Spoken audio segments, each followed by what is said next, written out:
ভারত বিশ্বের সবচেয়ে বড় গণতান্ত্রিক শক্তি ও চীনের নাম শুনলেই কূটনৈতিক চাপ, সামরিক উত্তেজনা আর এক অদ্ভুত বই। কেন? 1962 সালের চীন ভারত যুদ্ধ ছিল ভারতের জন্য একটি ঐতিহাসিক ধাক্কা।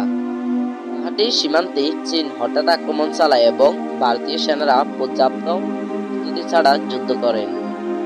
এখনো সেই পরাজয়ের ছায়া ভারতীয় নীতি নির্ধারকদের মনে রয়ে গেছে। চীন এখন অত্যাধুনিক সামরিক শক্তিতে বিশ্বে দ্বিতীয়। Hypersonic missile, stealth drone, cyber যুদ্ধ, সব ক্ষেত্রে চীনের আধিপত্য বাড়ছে। ভারত এগাচ্ছে, কিন্তু পিছনে পড়ছে প্রযুক্তির দিক দিয়ে। 2020 সালে গলওয়ান সংঘর্ষে 20 জন ভারতীয় সেনা শহীদ হন। ক্ষয়ক্ষতির বিষয়টি চীন স্বীকার করলেও সংখ্যাটি গোপন রাখে।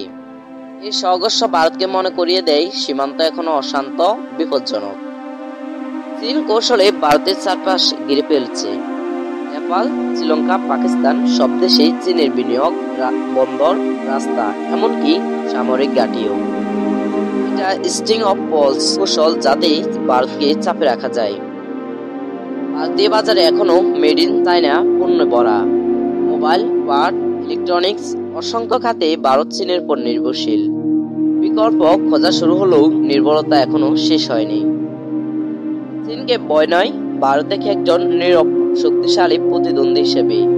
আর এই প্রতিদ্বন্দ্বিতাই ভারতকে আরো সচেতন প্রস্তুত করে তুলছে।